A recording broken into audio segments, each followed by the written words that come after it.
Welcome to the Jack Kornfield Heart Wisdom Hour. We are delighted to share with you Jack's innate common sense and his clear, open heart.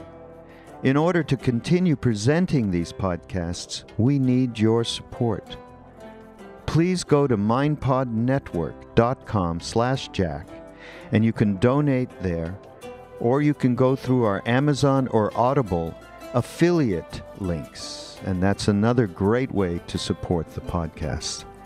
Thank you for your generous attention. So again, let yourself sit comfortably and at ease and listen, not so much to remember what's said, but at best to recognize if some part of it resonates with what you already know in your own heart to be true. I feel grateful just to be able to come and sit quietly with everyone in a culture that is so maddeningly busy for most of us. This from our National Poet Laureate of last year, W.S. Merwin.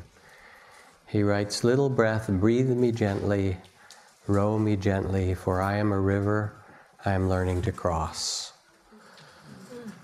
And we sit in this very simple way with our humanity and our mystery of incarnation and feel the breath, the life breath that we interbreathe with the trees and the Amazon and the breezes that come off the ocean all the way from Tahiti and other places across the Pacific. And just take the time to listen to ourselves, our own bodies, our own hearts and minds. And in making the space to listen, there comes a sense of, or if you will, an invitation of an inner freedom. The freedom not to resist experience or change experience. This isn't so much about fixing yourself. It's not a self-improvement project, although you've been trying that for a long time, I know. What is that thing I always like to read from the author Florida Scott Maxwell, where she writes something like, no matter how old she gets, a mother looks at her middle-aged children for signs of improvement, And meditation can become that. We can get some idea, all right, I'm going to meditate and I'll fix myself. Good luck, But it's different than that. It's really about the capacity to be present with a spacious mind and a compassionate or loving heart. To be present in the mystery of incarnation of human life. And as I say very often, the question is not the future of humanity, but the presence of eternity. Are we connected with something bigger than our to-do list and the projects? And it's not that there's something wrong with that. We need to do those things, but if that's the only thing we have, then something's lost. And when one traditionally goes into a Buddhist temple or monastery, you become part of what is called Sangha. Sangha means community of all those who are wishing to awaken or to understand or to free themselves. And the word Sangha really means all are welcome. Everyone. The Buddha says, not by caste or race or creed or birth or ability is one noble or gender, but by the virtue of one's good heart. That's what nobility is. So a story for you. Am I gorgeous? My child asks, drawing the word out like pulled taffy. Yes, I say you are. The pink and teal dress is probably made of highly flammable material, some chemist's approximation of satin. Pudgy fingers, decorated with pink polish, trace the sequins on the bodice. I love this. A giant pair of bubblegum pink wings flap slowly.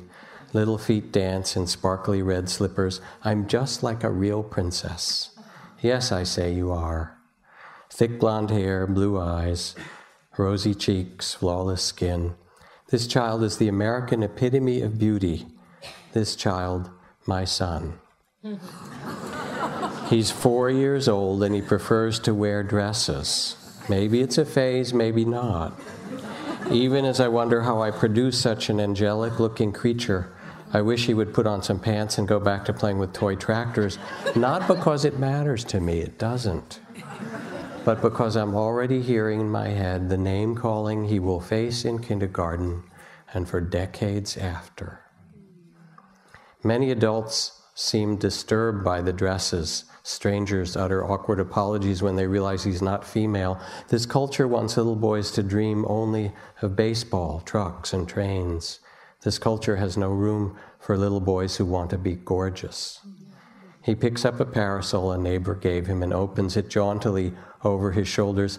Am I beautiful, he asks. And I sweep him into my arms and plant a kiss on his cheek. Always, I say, always. And so the invitation of meditation is a radical invitation. It's a radical invitation to every person, to whatever ability or orientation or gender or race or culture. All of this is welcome as part of the Sangha. The Sangha is living beings who are honored for your capacity to awaken. And this radical invitation is also to bring all of you to this moment, to the present, to the reality of meditation. Because we live in a culture where everything's divided and, the body's taken care of in the gym and the, money in the marketplace and healing in the clinic or the hospital or wherever it happens to be, and spirit Sunday mornings in church or temple or wherever you happen to go, mosque or something like that. And everything's divided. And to come into meditation is to take your seat as the Buddha in the place of wholeness, in the place of your full humanity with the things that may have been rejected by the culture, rejected by yourself in different ways. And this is another story, a much older one that comes from the Buddhist texts. Ananda, who was the attendant to the Buddha and his cousin and known to be the most loving of all the monks, was sent by the Buddha on a mission, and it was a hot day, and he passed by a well near the village, and seeing a young woman, Pakati, who was an outcast, an untouchable in India, which means even if their shadow falls on your food, you can't eat it, if you can imagine that level of prejudice at that time, and asked her for water to drink. And she said, "Oh, holy monk, I'm too lowly born, too humbly born to give you water. Do not ask anything of me, lest your holiness be contaminated, for I am of the low caste." And Ananda gazed at her and said, "I ask not for caste, but for water, please." And the woman's heart leapt joyfully, and she gave Ananda water to drink, and he thanked her and went away. But she followed him. Hearing that he was a disciple of the Buddha, she went to that place and said to the Blessed One, "Let me live in the place where your disciple Ananda dwells, so that I may see and minister to him, for I have come to love Ananda." Love at first sight or something like that. And the Buddha understood the emotions of her heart and said, "Pakati, your heart is full of love, but you do not understand your own sentiments. It is not Ananda that you love, but his kindness.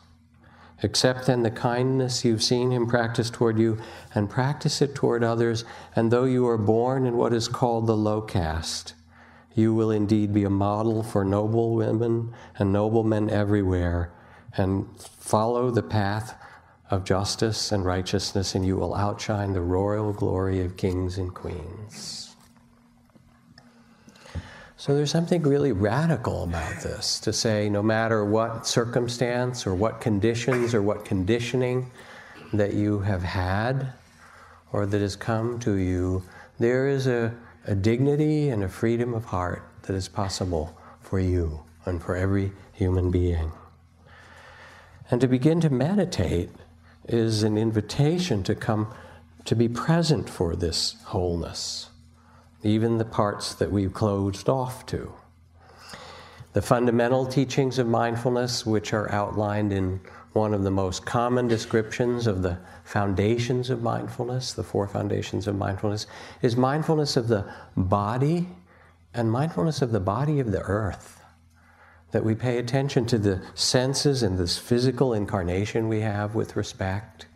And we pay attention to the trees and the environment and the earth on which we live with respect. Mindfulness of the earth, kind of radical, huh? These days, but critical. Mindfulness of our own body, of how we eat and move and honor this body. Then there's mindfulness, the second foundation of mindfulness is mindfulness of feelings. William O. Douglas said, Justice of the Supreme Court, said at the Supreme Court level where I work, 90% of our decisions are made based on our feelings. The other 10% is the intellect used to justify how we feel about things. This is handwritten from a bigger list of 500 feelings. Affectionate, ambitious, aggressive, anguished, ambivalent, angry, amused, amorous, aversive, antagonistic, antsy, apathetic, apoplectic, appreciative, argumentative, blissful, brokenhearted, bonkers, bored, bad, calm, cheerful, claustrophobic, compassionate, concentrated, contracted, concerned, curious, defiant, delighted, depressed, disheartened, disillusioned, desirous, driven, dull, ebullient, etc. We have within us a river of feelings, as we have this physical body that asks our attention. Also, the feelings guide our life.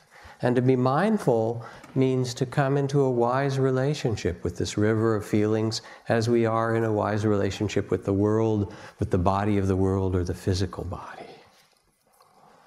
Mindfulness of the physical world, mindfulness of feelings, mindfulness of the mind, thoughts and images.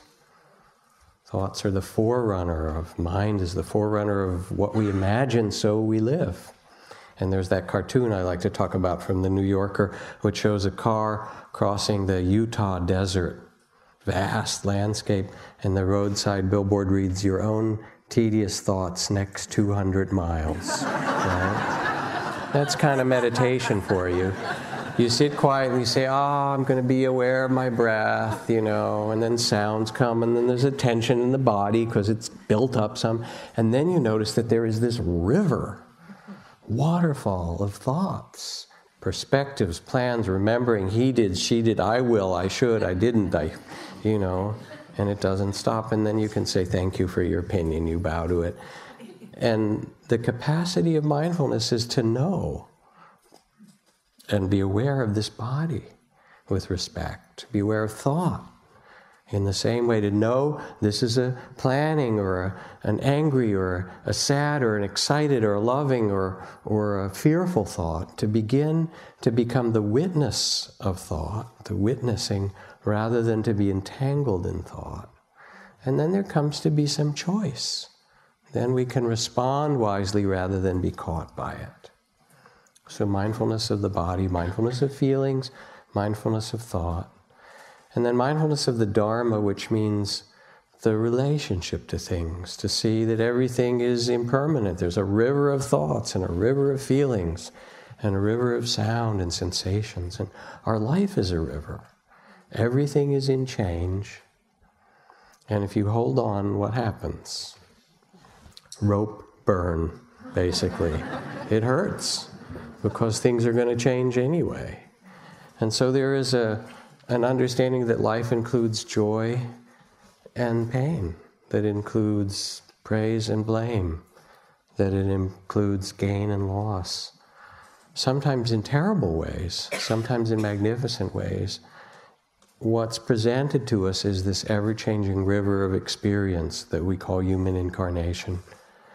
the capacity to be mindful allows us to be present, to respond wisely, to be free in its midst. Now, one of the things that happens as people begin to enter the spiritual path or develop or train themselves in mindfulness is you start to notice that there are areas where it's easy to be mindful and attentive, and you can be more conscious there and take care of your body or your emotions or thoughts or plans, not get so caught up in the fears or judgments. But then there are areas that aren't so easy, both inwardly and outwardly. And this was something that took a while for those of us who went to Burma and Thailand and India and so forth, and then came back and began to teach. It took a while to figure it out, because there was this kind of thing, I think Danny Goleman called it the halo effect. You thought, okay, if somebody becomes really mindful and wise, then everything will be hunky-dory, happy ever after, basically. And so you expect the Zen master or the Tibetan Lama or whatever it is, not only to be wise about meditation, but you could also go and get advice about marriage or child rearing. So even though they've never been married and they've never had a kid. Or sexuality, and they haven't done that, or they have done it, and either way they don't know much about it, as it turns out. And it's quite possible to do what's called the spiritual bypass, where you say, oh, I'm going to meditate and everything's going to be fine now. Because you don't want to deal with stuff. But what it turns out is that mindfulness actually invites and requires attention to these different dimensions of our life. Body and the body of the earth, feelings, mind, and then a wise relationship to all of the things that come to us, to one another, to our relationship with each other, to the ever-changing world of duality, of joy and sorrow and gain and loss. And without it, well, you all know, you can have an Olympic athlete who is completely tuned to every nuance of their body and is an emotional idiot, right? Or you can have some Nobel Prize-winning philosopher or physicist, who can't find their feet or their shoes or their body. You know what I'm talking about, don't you? Or even somebody who's pretty good with emotions but doesn't know really about the stories they tell themselves that guide a lot of their life. So it turns out that the invitation for freedom is also a request, a requirement to turn our attention and become conscious in all of the major dimensions of our humanity, of this body, of this heart, with its feelings, of this mind, of our relations to one another, with no part left out. At first also, when we began to teach retreats, colleagues of mine, Sharon Salzberg, Joseph Goldstein, and so forth, 35 years ago or more, we tended to focus on the mind, on wisdom, and on making a great, sometimes even heroic effort, because that's what you learn in those Zen temples in the forest, ascetic monasteries. Very good for young men, initiation, stuff like that. But it turned out it didn't work terribly well for a lot of people, because the whole notion of heroic effort and trying to struggle and strive and get yourself pure and clean and so forth played into people's self-judgment, I'm not doing it right, their own negative feelings about themselves. It played into people's unworthiness, and their striving and struggling actually made it so that they couldn't be mindful of what was, because they kept thinking there was some nirvana to get to someplace else rather than where they were. And it turned out that wisdom mind needed to be wedded to a tender heart, to care, compassion, respect, not so much striving, but rather the respect of this is the way things are. In certain Zen monasteries, it's played out in a good way. There are two main roles in certain Rinzai monasteries, the Shoji and the Jujitsu. The Jujitsu is the badass guy, basically, who carries the stick, and whacks you if you're sleeping a little bit, or if you don't get to the Zendo meditation hall on time, we'll actually go to where you're sleeping and grab you by the collar and say, get in here, it's time to sit. And so he's really the kind of enforcer to make sure that you stay disciplined and really do it. The Shoji is more like the mother of the Zendo, and if you're sniffling, they said, would you like tissues? Do you want me to go out and get you some medicine, some ginger tea? Maybe that would help you feel better. And the Shoji's job is to kind of support and care for and tend.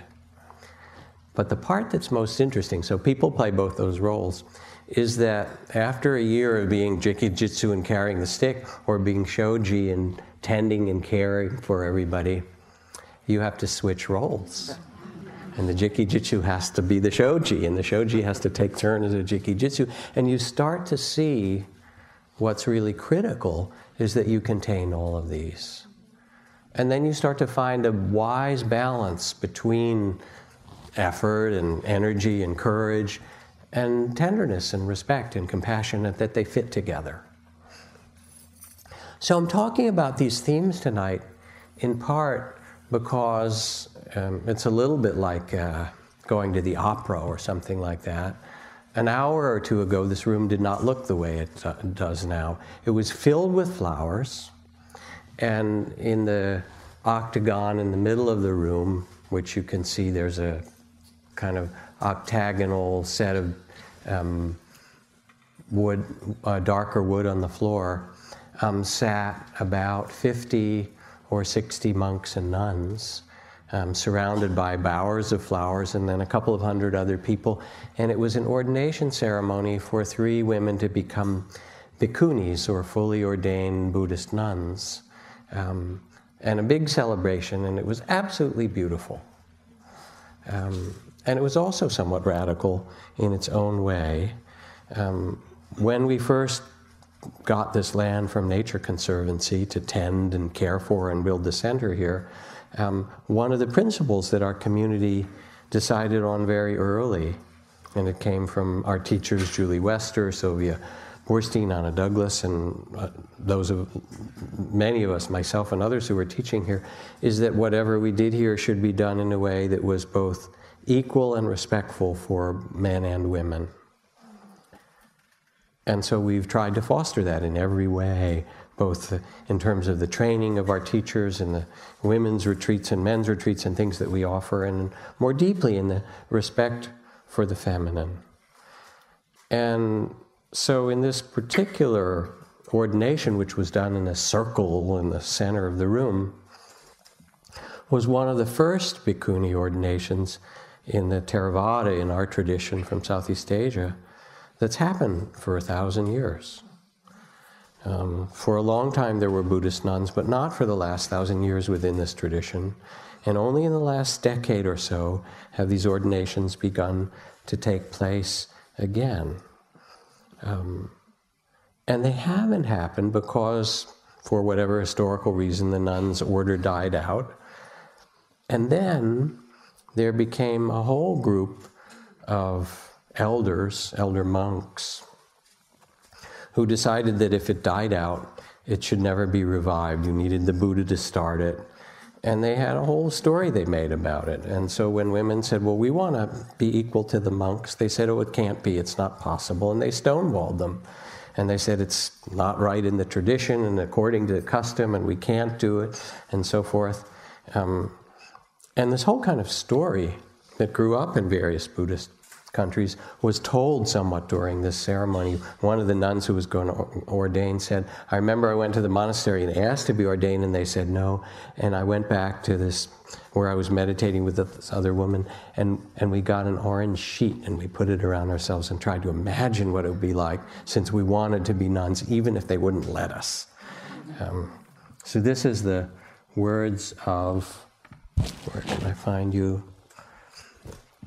One of the earliest Buddhist nuns 2,500 years ago. At last free. At last I am a woman free. No more tied to the kitchen, stained amidst the stained pots. No more bound to the husband who thought me less than the shade he wove with his hands. No more anger, no more hunger. I sit now in the shade of my own tree, meditating thus. I am happy, I am serene, I am free. So these women aspired to this very much, but there is in the Buddhist world, also quite a patriarchal history, if you look back, and kind of medieval. And it's hierarchical and renunciate, life-denying in certain ways, focused a lot on the training of men, and in some ways the denigration of the feminine.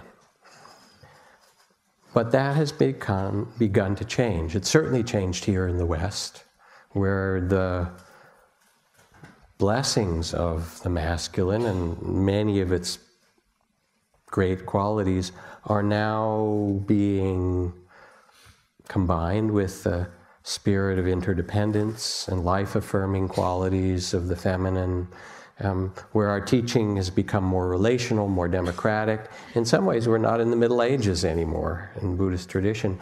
And the story that was told about this and all the resistance that there was in Thailand and Burma and in these various monasteries, there were a few Catholic nuns who were here listening to these nuns tell their stories of 20 and 30 years of trying to get equal rights, basically, to practice. And the nuns, the Catholic nuns, were nodding, yeah, right, we know this story very well. It's not just in the Buddhist tradition. They were grinning. Because what happened is that this room was filled with elders, both male and female, from many Buddhist traditions. And some of the greatest scholars in the world came and said, these stories that have been made up that disenfranchise women are wrong. And here's the text, and here's the teachings, and here, more than anything, is the heart of awakening. And so it was historic. It was also really beautiful to see, because in my lifetime there's been this evolution. And I remember 20 years ago leading a meeting at the Dalai Lama's home palace in Dharamsala of Buddhist teachers from around the world. And one of the big themes was the role of women. And in particular, how difficult it was. Ani Tenzin Palmo, who was the woman who wrote Cave in the Snow and spent 12 years in a cave on the border of Tibet, a really remarkable, beautiful being, who the Dalai Lama respects a lot. She told the Dalai Lama about what the conditions were for the women in the nunneries and places where she had gone to practice before and after being in the cave. And they were so abysmal that the Dalai Lama put his head in his hands and he wept. And he said, I didn't know it was that bad. I must do something. And then Sylvia Wetzel, many of you have heard this story, who was a Buddhist teacher from Germany, stood up. I said, Sylvia, she said, Your Holiness, may I teach you some meditation? Which is really chutzpah, I have to say. You know, here we are, and it's in his house, right, and all these senior lamas are around, and everybody's being deferential, Your Holiness, Your Holiness. He doesn't like that. He doesn't like being called Your Holiness. Poor guy, you know, but anyway.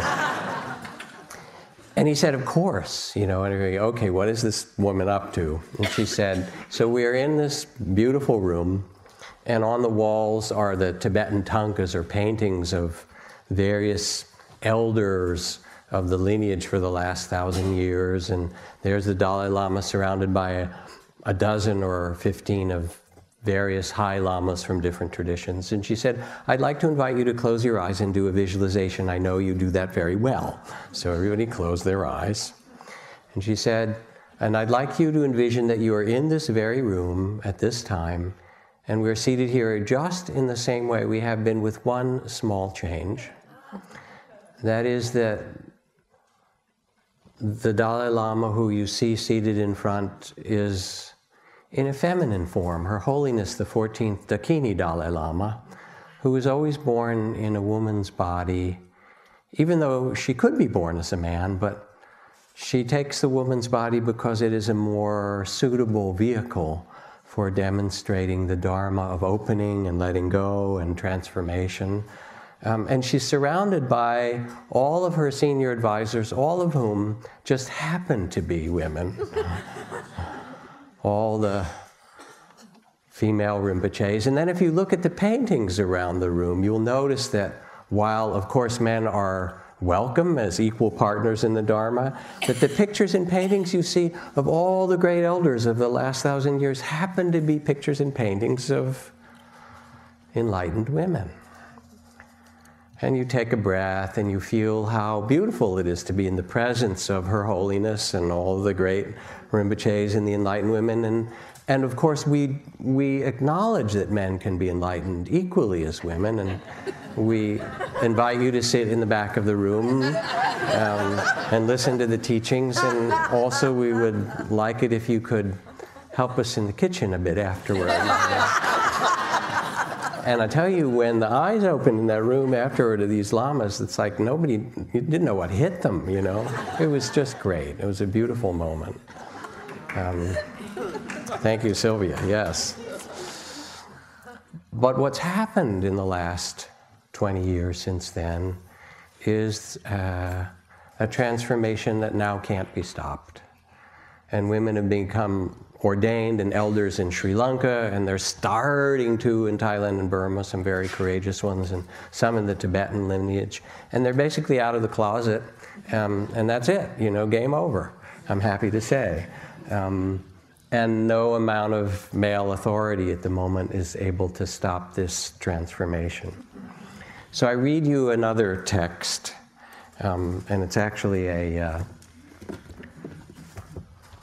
contemporary version of a text written by a friend of mine, Rick Fields, who died a few years ago. And this is how it goes. It's called The Buddha and the Goddess. Thus I have envisioned, once the Buddha was walking along the forest paths in the oak grove at Ojai.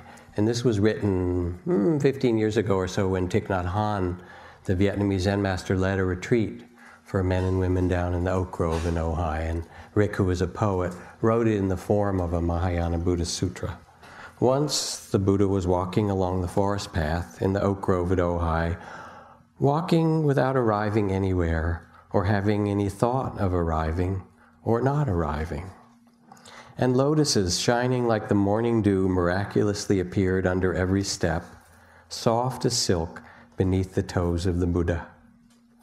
When suddenly, out of the turquoise sky, dancing in front of his half-shut, inward-looking eyes, shimmering like a rainbow or a spider's web, transparent as the dew on a lotus flower, the goddess appeared, quivering like a hummingbird in the air before him. She, for she was surely a she, as the Buddha could clearly see with his eye of discriminating awareness wisdom, was mostly red in color, though when the light shifted, she flashed like a rainbow. She was naked except for the usual flower ornaments goddesses wear. Her long hair was deep blue, her eyes fathomless pits of space, her third eye a bloodshot song of fire. The Buddha folded his hands together and greeted the goddess thus: "O goddess, why are you blocking my path? Before I saw you, I was happily going nowhere. Now I'm not so sure where I go." "You can go around me," said the goddess, twirling on her heel like a bird darting away, "but just a little way away.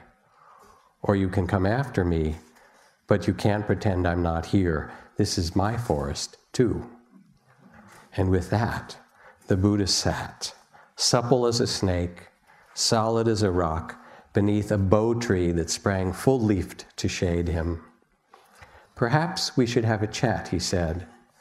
"After years of arduous practice, at the time of the morning star, I penetrated reality and—" "Not so fast, Buddha," the goddess said. "I am reality." The earth stood still, the oceans paused, the wind itself listened, and 1,000 bodhisattvas and dakinis magically appeared to hear what would happen in this conversation. "I know I take my life in my hand," said the Buddha, "but I am known as the fearless one, so here goes." And he and the goddess, without further words, exchanged glances. Light rays like sunbeams shot forth so brightly that even Sariputra, the all-seeing one, had to turn away. And then they exchanged thoughts. And the illumination was as bright as a diamond candle. And then they exchanged minds. And there was a great silence as vast as the universe that contains everything. And then they exchanged bodies and then clothes. And the Buddha arose as the goddess, and the goddess arose as the Buddha, and so on back and forth for 100,000 kalpas of time. If you meet the Buddha, you meet the goddess. If you meet the goddess, you meet the Buddha. Not only that, this. The Buddha is emptiness, the goddess is bliss. The goddess is emptiness, the Buddha is bliss. And that is what and what not you are. It's true. So here comes the mantra of the goddess and the Buddha, the unsurpassed non-dual mantra. Just to say this or hear this mantra, to hear one word of it makes everything the way it truly is. Okay. So here it is. Earthwalker, Skywalker, hey silent one, hey great talker. Not two, not one, not separate, not apart. This is the heart. Bliss is emptiness, emptiness bliss. Be your breath, aha, smile, hey, and relax. Remember, you can't ever miss. And so I read that in honor of what happened in this room just a couple of hours ago. That was beautiful and historic and magnificent and inspiring. And it's interesting to talk about this to the youngest generation of Dharma practitioners and meditators and people who are interested in the Buddhist tradition, because they assume equality. You know, it's just like younger women don't really pay much attention, really, to what happened in the decades of the 50s and 60s and 70s of the liberation of women. They assume equality and they want it. And then they say, well, that's not enough. We also want our Dharma and our teachings to include the mountains and the rivers and the oceans and the beasts. We want an ecological Dharma. As Chief Seattle says, if all the beasts were gone, men would surely die of loneliness of spirit, for what happens to the beasts happens to man. And so those who are young say we can't have the Dharma alone in the temples. It has to be out in the oceans, in the forests. And they want a Dharma that includes justice, to occupy whatever needs to be occupied. Yes. And a Dharma that is willing to tell the truth about racism and economic injustice, and a Dharma that's integrated in every part of life. Martin Luther King, our only hope today lies in our ability to recapture the revolutionary spirit and go out into a sometimes hostile world declaring the eternal rejection of poverty, racism, and militarism. This call for a worldwide fellowship that lifts neighborly concern beyond one's tribe, one's race, class, and nation is in reality a call for an all-embracing and unconditional love for all beings. And when I'm speaking of love, I'm speaking of that unstoppable force which all the great religions have seen as the supreme unifying principle of life. Love is the key that unlocks the door, which leads to freedom and ultimate reality. So we come to sit and meditate, and in some way it's a very simple activity, just to stop. Not wave our arms so much, not be so busy, not text anybody for a few minutes, or answer your email or whatever. And just to begin to listen to this mystery of being incarnate on this wild planet in a human body. And then as we listen, we begin to allow the outer and the inner to be wed with a kind of graciousness and respect. This is mindfulness and compassion. And it's not that it's easy. You sit and there's the tension of your body that's carried around, and you get quiet and you notice all the places that you're holding, and it says, remember me. It's time to sit and feel the tension and allow it little by little to open and soften. Or you sit with your grief, the unfinished business of the heart, because you've been too busy doing important things maybe to really sit down and weep the tears that you carry for some loved one lost, or some dream unfulfilled, or something you care about in the world. Or maybe you feel your longing, or your love, or your creativity. Or maybe you just sit with the loneliness or the anxiety, the fearful stories, as Mark Twain said. My life has been filled with terrible misfortunes, most of which never happened, right? Those kind, you know. And you take your seat in the middle and you bow to them. It's like that story of the family that went to the restaurant, and little 7-year-old kid and his parents, and go around the table, make their orders, and say to the little boy, so what is it you'd like to eat? And he said, I'd like a hot dog and root beer, please. And his mother said he'll have meatloaf, mashed potatoes, carrots, and a glass of milk. The waitress goes around, takes the other couple of orders, and as she's leaving the table, she says, would you like ketchup or mustard on your hot dog? And the little boy looks up as she walks away and says, you know, she thinks I'm real. And there's a kind of respect that we offer in meditation to the whole of ourselves, and to the parts that are weeping and the parts that are joyful, to the loneliness we carry. As Rumi says, don't surrender your loneliness too quickly. Let it season you as few ingredients can. You take your seat in the middle of the tainted glory of your humanity with a gracious heart, with a wise heart.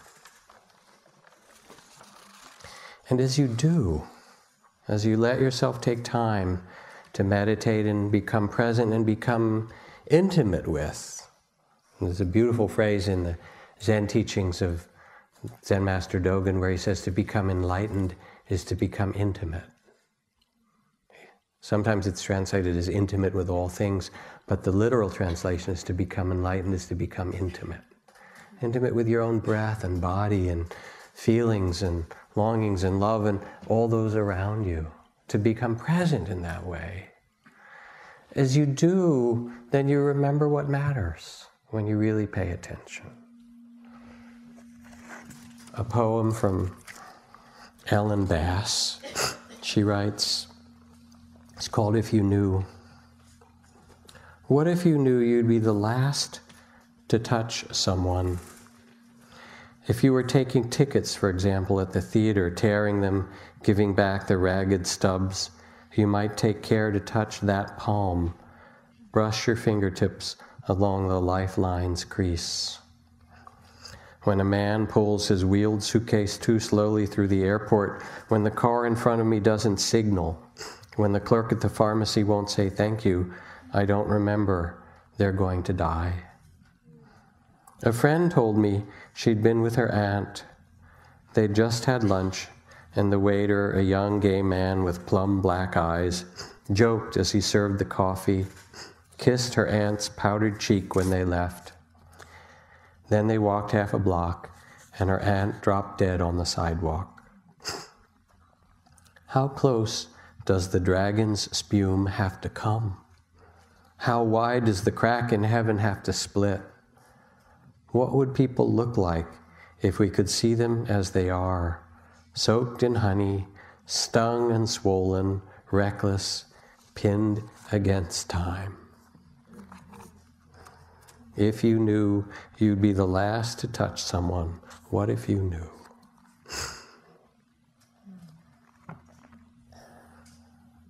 So respect does not mean a kind of bland oneness, the melting pot homogeneity, we're all the same. We're not. It means the harmony or the integration of difference, of joy and sorrow, of gain and loss, of birth and death, of male and female, of the healthy masculine and the healthy feminine. It means taking your seat as the Buddha in your life and remembering that it's possible to live with a dignity and a freedom. And then you come to realize this is the work. To love well, to live fully where you are, to give yourself. To live moment by moment in the reality of the present because it's all we have. To live with a free heart. And when it's time to let something go, to let it go. I have a book that I've kept for a number of years now of pictures of offerings at the Vietnam Veterans Memorial. And probably many of you have been there in Washington, that amazing long black wall with the 58,000 names on it.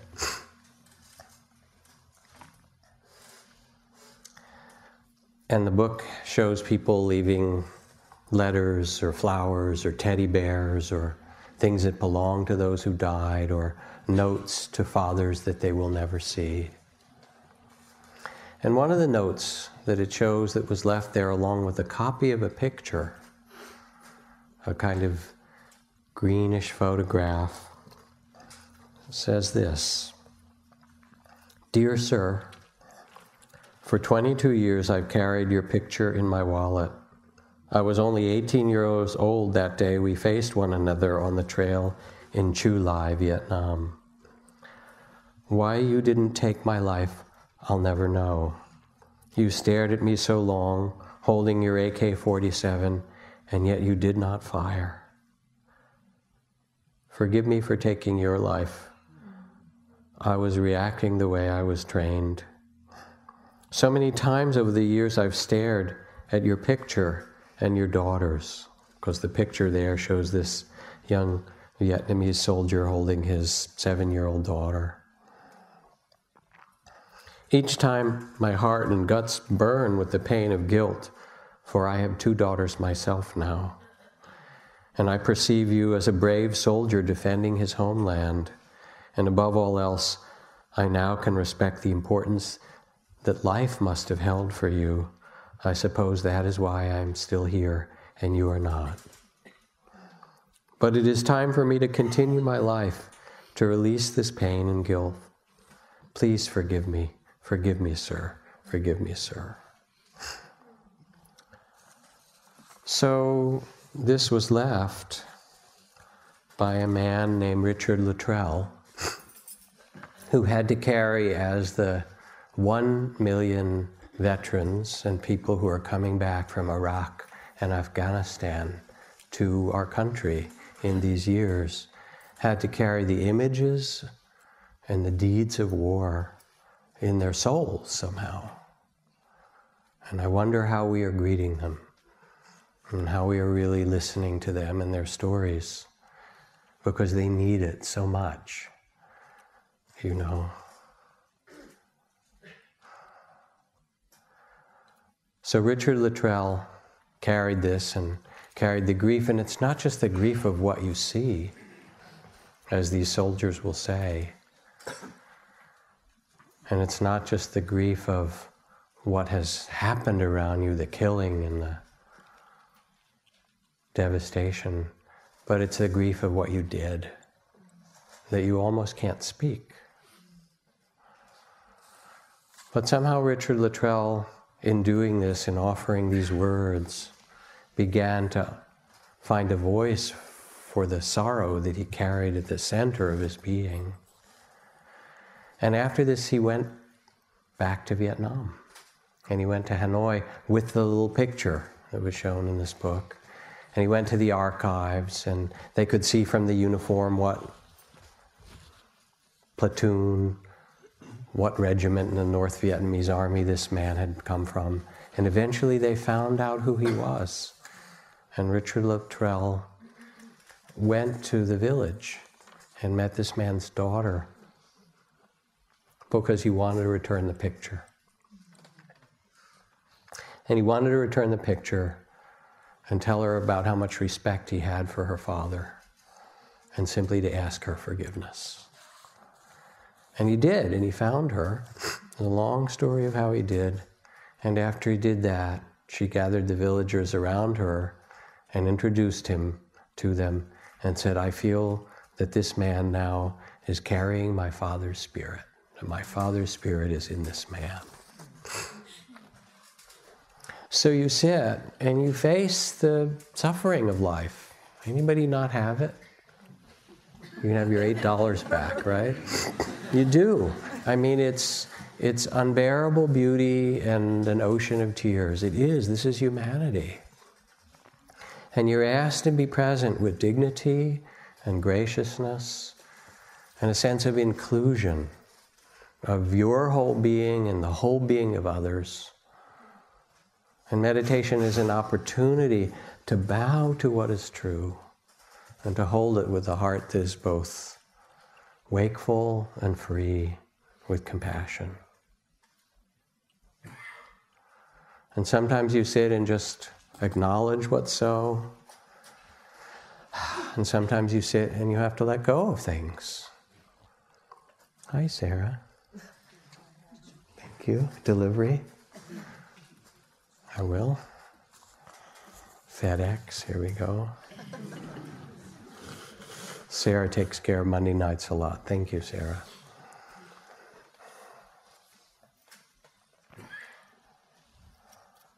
You don't have to go to Vietnam. You don't have to travel to the Himalayas. You have enough stuff to work with right where you are. The place to forgive and ask forgiveness. The place to meet your life with dignity. The place to find the space of awareness and stillness and silence and compassion that can hold it all. And then to meet one another. What if it was the last moment, the last touch you had with someone? How would you feel? How would it be?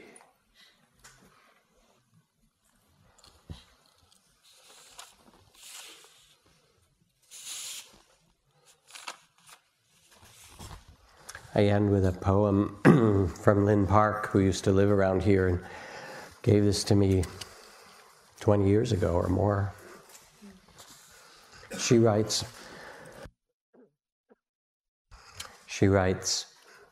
take the time to meditate, to pray. It is the sweet oil that eases the hinge into the garden so the doorway can swing open easily. You can always go there. Consider yourself blessed. The stones that break your bones will build an altar of your love. And I read this here recently, I should tell this story. She had brittle bone disease, which meant as a child she broke her bones 15 times trying to learn to walk or ride a bike. The stones that break your bones will build the altar of your love. Your home is the garden. Carry its odor hidden in you into the city. Suddenly your enemies will buy seed packets and fall to their knees to plant flowers in the dirt by the road. They'll call you friend and honor your passing among them. And when asked who was that, they'll say, oh, that one has been beloved by us since before time began. Give everything away except your garden, your worry, your fear, your small-mindedness. Your garden can never be taken from you.